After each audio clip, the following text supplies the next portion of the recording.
오늘 우리에게 주신 하나님의 말씀은 사무엘상 16장 14절에서 23절까지 말씀입니다. 14절과 23절의 말씀을 읽겠습니다. 여호와의 영이 사울에게서 떠나고 여호와께서 부리시는 악령이 그를 번뇌하게 한지라. 하나님께서 부리시는 악령이 사울에게 이를 때에 다윗이 수금을 들고 와서 손으로 탄즉 사울이 상쾌하여 낫고 악령이 그에게서 떠나더라. 아멘.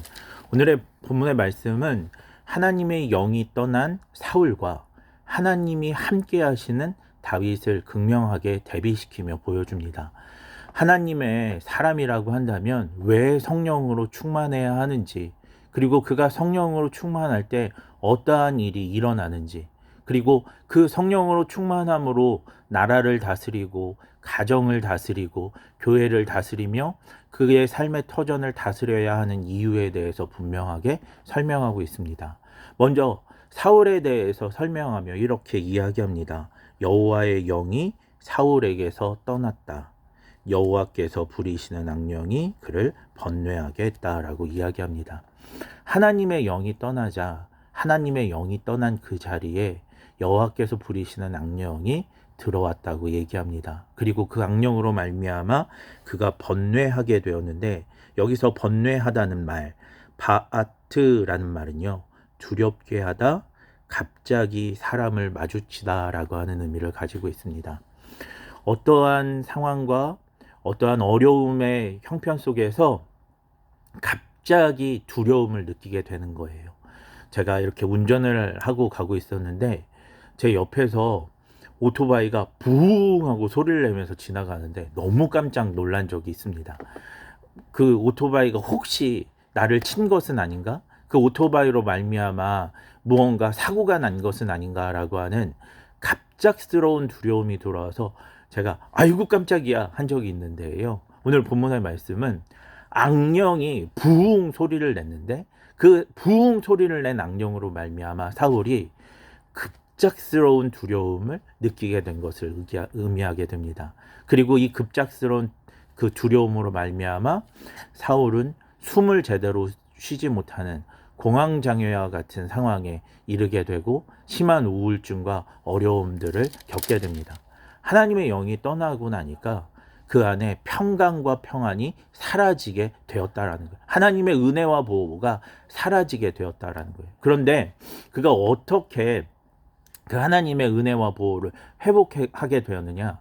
그것은 하나님이 함께 하시는 다윗으로 말미암아, 하나님과 동행하는 다윗으로 말미암아 그가 그 하나님의 은혜와 보호를 회복하게 되었다라고 하는 내용이 오늘 본문의 마지막 절 말씀입니다. 하나님께서 부리시는 악령이 사울에게 이를 때 다윗이 수금을 들고 와서 손으로 탄즉, 다윗이 수금을 타면서 하나님께 영광을 돌리며 하나님을 찬양할 때 사울이 상쾌하여 낫고 악령이 그에게서 떠나갔다라고 말씀합니다. 악령이 떠나갑니다. 하나님을 찬양하니까 악령이 떠나갑니다. 그리고 악령이 떠나가니까 어떤 일이 벌어지냐면 사울이 상쾌하여 낫다라고 설명하고 있습니다. 여기서 상쾌하다라고 하는 라바흐라는 말은요, 숨쉬다, 소생하다, 해방되다라고 하는 말입니다.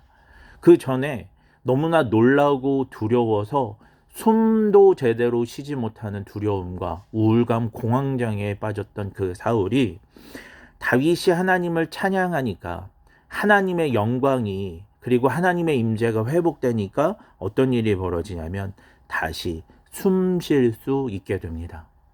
진흙이었던 그 진흙으로 만들어진 사람의 하나님의 생기가 들어갈 때 그 진흙이 하나님의 형상이 되었던 것처럼 그가 다시 숨 쉴 수 있게 되는 역사가 이루어지게 됩니다. 그리고 여기서 상쾌하여 낫다라고 할 때, 낫다라는 말은요, 단순히 낫다라고 하는 의미가 아니라 토부, 좋다.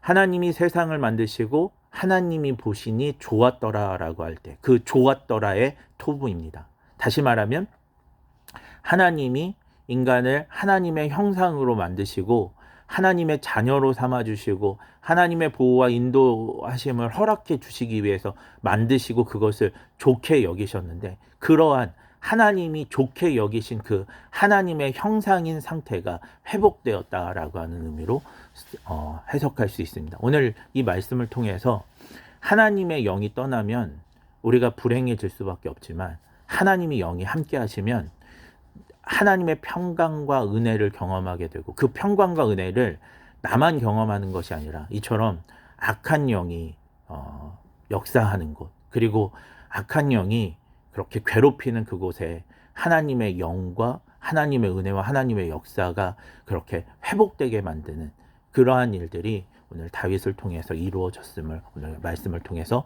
볼 수 있습니다. 성령의 충만함이 얼마나 중요한지, 그리고 성령의 충만함의 역사를 우리가 왜 사모해야 되는지 오늘 본문의 말씀을 통해서 우리가 살펴볼 수 있는데요. 성령이 역사하시면, 그리고 성령이 함께 하시면 오늘 우리의 삶에 하나님이 원하시지 않는, 하나님이 기뻐하시지 않는 불행과 악한 영의 역사는 사라지게 될 것이고, 성령이 역사하시면 그 가운데 하나님의 보호와 인도와 평안, 하나님의 그 새 창조의 역사가 분명하게 일어나는 줄 믿습니다. 오늘 이 말씀을 기억하면서 다윗처럼 여호와께서 함께 하시는 사람, 성령으로 충만한 사람이 되어서 오늘 하루의 삶을 복되고 아름답게, 또 우리 주변에 있는 사람들과 삶의 터전을 그렇게 하나님이 보시기에 좋다라고 말씀하신 정도로 그렇게 하나님의 회복의 역사를 일으키는 저와 여러분 되기를 주님의 이름으로 축원합니다. 기도하겠습니다. 하나님, 다윗처럼 성령 충만한 사람 되기를 원합니다. 하나님의 은혜와 역사를 경험하는 사람 되기를 원합니다. 예수님의 이름으로 기도합니다. 아멘.